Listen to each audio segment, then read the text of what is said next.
Well, I have been looking forward to this one for a while, and as a matter of fact, been cooking up this idea probably for a couple of weeks now since before we took off with a group of 16 people on an airplane for a place called Guatemala, and we get to talk about it today.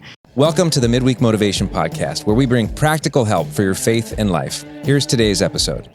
I want to welcome Tracy and Lacey to the podcast today, and all of you who are listening to this opportunity to get some midweek motivation. So my name is Gabe Kolstad, and I want to just give you both a chance to introduce yourselves. So Tracy, how you're connected.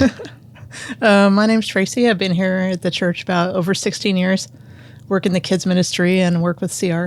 Yeah. CR Celebrate Recovery. Celebrate Recovery. Yeah. Mm-hmm. Yeah. Yep. You've been a powerhouse with both of those, and we're so grateful for you. Thank you. Yeah. And Lacey, hi. Hi.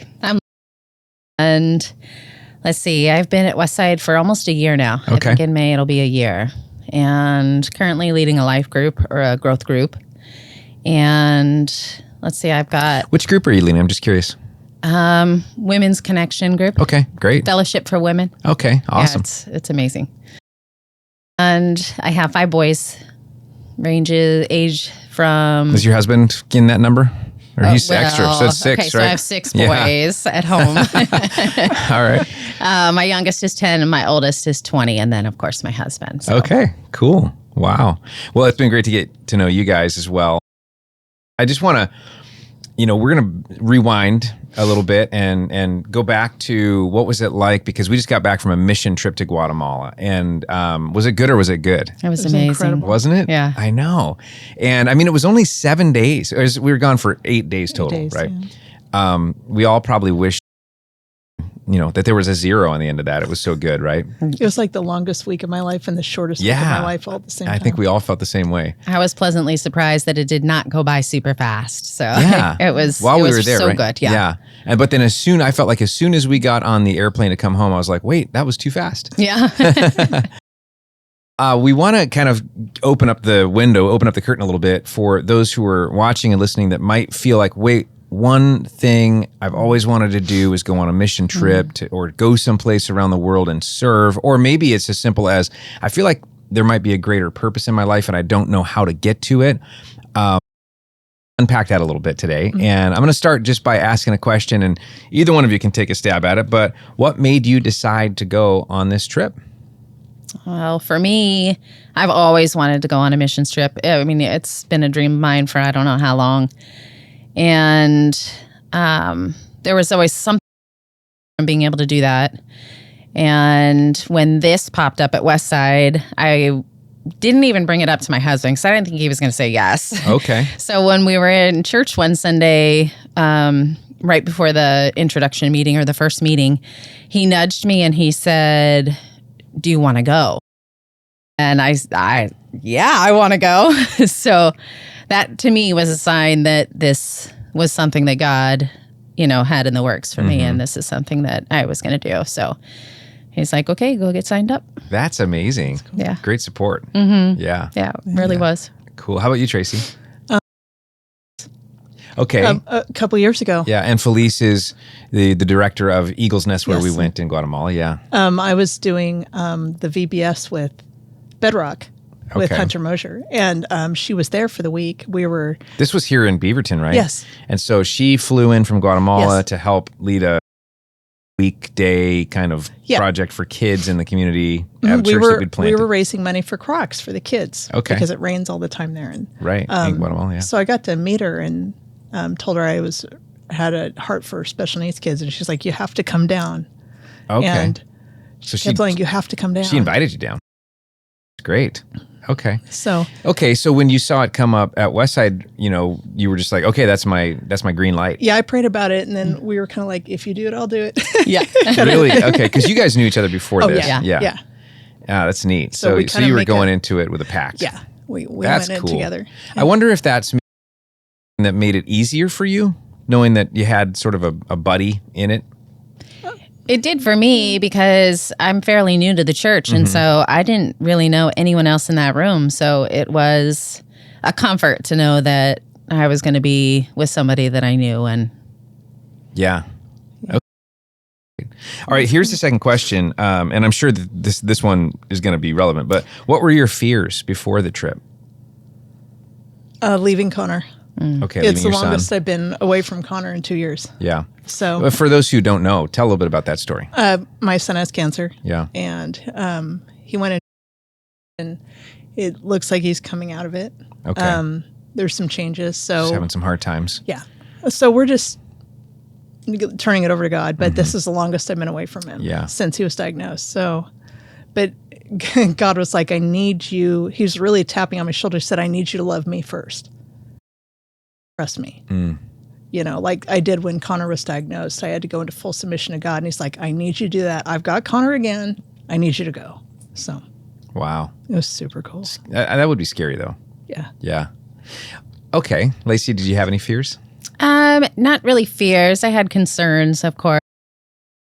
Some minor health concerns that might have made it difficult or uncomfortable. But like Tracy said, it was just a matter of, okay, I'm going to trust you, Lord, that you've got this covered. And Yeah, because I mean, we had talked, met, for I don't know, a couple of months before we left, and we had tried our best to get everybody, psychologically prepared for this. But one of the things that I know came up in our group was, okay, we're going to 7,000 foot elevation. Yes. There's terrain to think about. There's food. There's bugs to think about, right? And you know a little bit too much about that now after this trip. I had no idea that there were scorpions in Guatemala until I saw one in my room. So that was freaky. We had a third roommate. Yeah. Yeah. Wow. For a minute. God rest his soul. Yeah. Yeah. All right. What about financially? Was that something that you felt comfortable with? Because it was not cheap to go. I was comfortable with it. I mean, it was definitely going to be a challenge, but we were prepared, to do what it took to actually. Yeah. And Okay. For me, no. Money was the last thing because God has been so provisional with Connor's cancer that I'm like out of like almost $250,000 in medical bills, $2,000's nothing for God. So I was like, thank goodness that was the least. Yeah. But at the same time, neither one of you had the money to go when you decided to go. Right. You were just comfortable that God would figure it out. Yes. And you were committed to the process, each one of you. I mean, we watched that happen, so that was pretty cool. It's not like you were sitting back doing nothing, right? You were letting people know and yeah, and I didn't really think about fundraising when I signed up or, reaching out to get help from family and friends. It was a huge blessing. Yeah. And I didn't want to ask because people had been so generous with Connor Okay. that I didn't want to ask anybody for help. But some people did anonymously donate, and I pulled half of it out of my retirement. So Okay. yeah, All right. it was cool. That's amazing. So let's kind of fast forward. We met as a group. We got to know each other. There was a lot of bonding that was happening even before we ever took off, which was really cool. But what was a challenge you had to overcome as a part of the trip? Like while we were there. Yeah. Or was there any challenge that you had to overcome? I struggle with anxiety and, being in a new place with new people and being stretched and challenged. It was a little difficult, but not as hard as I thought it would be. And really just an amazing experience. Yeah, it was. Yeah, I got to really figure out that my Spanish wasn't so great. So it really pushed me and stretched me. And the longer we were there, the more it came out. So It did, yeah. We all watched you kind of start being almost starting to get comfortable fluent. I mean, having great conversations and with kids. yeah, with kids. That's pretty cool. I'd love to hear, as we're just kind of chatting about this, do you guys have a favorite moment as you're looking back now? We're been home for going on, 4 or 5 days. Do you have a favorite moment? For me, I loved the work that we did. Describe it for the people that are watching and listening. So we had 3 different teams for work, but I was on the rock team. So we were hauling wheelbarrows full of rocks and sand down this really steep hill and dumping them. And in the hot sun, but it was rewarding for me. And it just felt really good to accomplish what I don't think they really thought that we could get done, but we did. We got it, everything done. And it just felt really good to contribute in that way. Yeah. Yeah, I have to say it's the kids. Just being around them. And again, just some perspective and insight, this children's home is like decades-long partnership for our church and has done so much good in that community. So that was kind of the focus of our activity, was helping the children. Yeah. Again, you said the rock team. We had a painting team, right? And then what was the other team that we did? Cleaning and organizing. Cleaning and organizing, yeah. So Gabe and I were on the painting team. Yeah, we were. Yeah, you guys rocked it. Oh, you guys were amazing. You guys put in extra hours. We were a overtime. stubborn team. We're like, it's getting done. So Gabe kind of like, we're coming back. Yeah. So what was a favorite memory with the kids that you have? Vicky. Special needs girl. Nonverbal. Yep. Who had a lot of because of what her mom had done to her. And it was hard to watch. Yeah. So. Well, you definitely have a magic touch, honestly. Absolutely. And it kind of rubbed off on the rest of us. I think it gave a lot of us gave us courage to, because I mean, like, I'll just go and be vulnerable for a minute. For me, as a bit of an introvert, as now, my kids are all grown, so I'm sort of out of the routine and rhythm of what it looks like to get down on the ground and have kids stomping all over you and stuff like that. There was a little bit of like self-consciousness in that for me. And then even more so with the special needs kids, because I'm like, I don't know, and what was cool was watching you and then getting a little bit of courage from that. And I saw that the rest of us got comfortable, as we realized, okay, this is actually just, be next to them, respond like, just be yourself. They're actually more than we are. Yeah. So yeah, that was cool. Wow. Okay, I wanted to ask a question that I think maybe for me is always important in a time like this, an experience that's new, new place, new food, new money, new sight, sound, bugs and all that. But I'd love to know what you learned about yourselves. Well, that's one of the harder questions to answer, I think. But I think I learned that despite the challenge, or the discomfort, that as long as I'm stepping out in what God has called me to do, it's going to be okay. And I'll be okay. And I can do that with confidence. That's great. It was being surprised how comfortable I was down there. And I struggle with people. I'm like letting them in. And I found these 15 people that are my tribe. So for me, that's what surprised me the most, is I actually genuinely love everybody and found commonality and trust with everybody on our trip. Yeah, I did too. It was kind of remarkable how quick we all gelled together, and my wife, Melissa, was really the one who led the trip, organized everything ahead of time, and I was so grateful for her doing that. But we talked like 100 times during this trip that it was really like we kept saying, you guys are the dream team, and it was really cool watching 16 people who'd never really worked together work together like a machine and like fluid, like unity and respect and, concern and compassion for each other. It was really neat. And I think maybe that's a lesson that I learned about our team, was that if the mission is, we're able to kind of leap to that faster.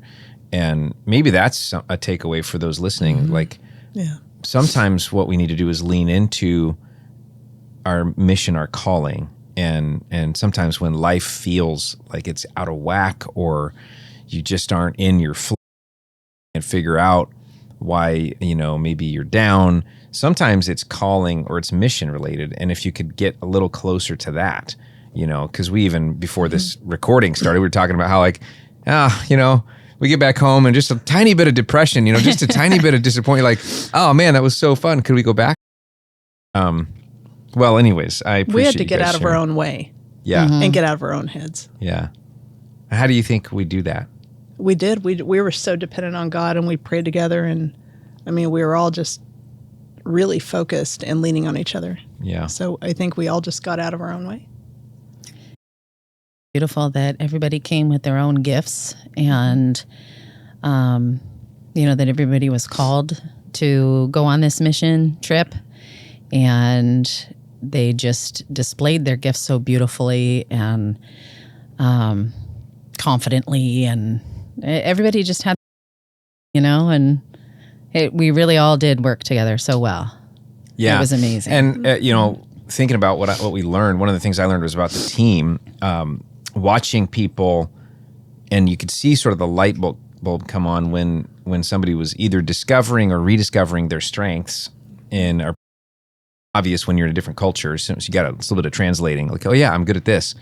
But watching that light bulb come on was really cool. And then there was this miniature reorganization happening where we realized, okay, yeah, let's put you in this, and I'll get out of your way, and I'm gonna go over here, and it was just fun to watch sort of that. The team was really coming to life as we all looked at, well, here's what I think I could contribute. Yeah. And, Absolutely. yeah. Right. And knowing that where my weaknesses were, there was somebody else who filled that in with their strengths, and that was amazing. Yeah. For me, I tend to be the one that steps up and fills in spaces. And I didn't do that this time. I was specifically felt like I was supposed to stand back and just do what was needed. Support. And that was really cool for me. Wow. Yeah. To watch every spots and feel proud of themselves. And even just watching people pray out loud that have never done it before. Right. That was so cool. Yeah. I don't think there was one person on this team that didn't get stretched out of their comfort zone, right? Oh, no. We definitely all did. For me, it was the most, just because I wanted to talk, I wanted to speak Spanish, and I don't, but then you get into the environment where you're like, oh yeah, smiles are universal, laughter is universal, playing on the ground is universal. Everybody can understand that, and so I think you get past the inhibitions or whatever. Right. Yeah, and you just went into dad mode when we were in the playground. You had Chelo, who has Down syndrome, and you're tickling him, and he's rolling around, and then you're carrying him up, somebody else upside down. Yeah. You just went right into dad mode, and it was so cute. You go back to what you know, I guess. Yeah, and they were just. That was super fun. Yeah, that was fun.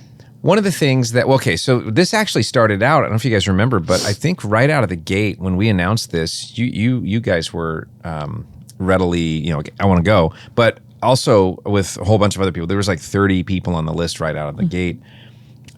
16 decided this was the right thing for them, put the deposit down to make a commitment, and then watched God bring the pieces together. I think everybody had some sort of what seemed like miraculous provision for money coming in that they didn't expect. Especially Esther.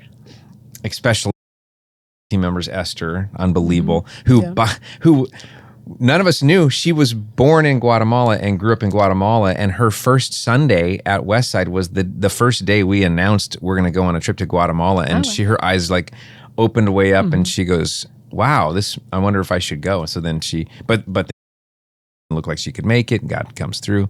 And thank goodness she was there. She was amazing. Oh, that was so cool. Probably one learning for me is just if we just relax and let God lead and sort of try to pay attention, we could see his hand on the formation of the right people being there. The people with the strengths probably. Yep. That was really a key. So we all had these great experiences, and I'm still thinking back to the great meals we had in the hall there, with just incredible, people who haven't been to the Eagle's Nest don't know that we were in a paradise with the most amazing views. volcanoes atop Lake Atitlan. And on the last morning, when we were getting ready to leave, I opened the curtain. It was still dark outside, and I looked across the horizon to Fuego, the volcano, the active volcano, and you could see the lava smoke. Yeah.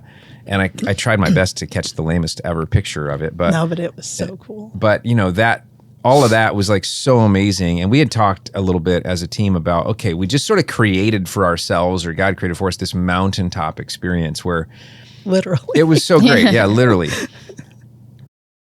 At some point we got to come down from the mountain, and we did. And, and I think at some point we have to go, okay, how do we translate this now into something that doesn't just become a memory of something we did? How do we actually take this experience into our everyday lives? Have either one of you thought about that, or you say, this is helping me take this forward? I think it's built an immense trust in me, and like I said earlier, stepping out in what God calls me to do, and not taking everything for granted, and loving, not that I don't love everybody already, but reaching, I guess, beyond my normal circle and being comfortable with that. To serve and to love. Yeah. I mean, and you're somebody who's already serving as a part of just your rhythm, your lifestyle. So you're just saying this maybe adds a layer, adds some texture to how you serve. Yeah. That's great. I love that. I kept thinking of like Matthew 25. I think it's 37 through 40. When he said, when I was sick, you took care of me. Yeah, Jesus is talking there. And he said, when you do for the least of us, you do this for me. Yeah. And we watched these people who live this. Yeah. With these kids that came with nothing, or they found them in the dumpster, literally, or the side of the road, and they had nothing. And we're literally take care of the least of us. And it impacts you, changes you. Yeah. So when I came back, I'm like, I'm drawn to street ministry. So I have something in the works with some other people here about going out and working with the homeless, because they are the least of Portland. I feel like really strongly that we really need to reach out to those that are really hurting. And they're everywhere. I mean, even though our church isn't in the center of the city, we're in the suburbs, but it's all around us here too. Yeah, so we need to take care of our own. Yeah. Very cool. I gotta say, I'm so proud of both of you and the other 13 people besides us that were on this team, and all the people that supported us in this giant celebration we had on Sunday night with family and friends, and just all giving thanks to God for what He's done. But thank you for your courage to say yes, step up, to go out on this journey, and now hopefully we've got some new friends listening and watching who are going, maybe I'll do something like that. Maybe I'll step out of my comfort zone, or maybe I'll just lean into what is God's purpose for my life. And man, there's so much satisfaction, I think, out of that. Absolutely. Just can't let Satan talk you out of it. Yeah. Because he was not happy that we were going. Yeah. I mean, everything God has for us is good. And so I wouldn't want anyone to miss out on those. Even if it's uncomfortable, it's, it's good. We don't grow when we're True. So it's such a blessing to do this. Yeah, it is. Thank you. And thanks for sharing with everybody else. Thank you. Thank you.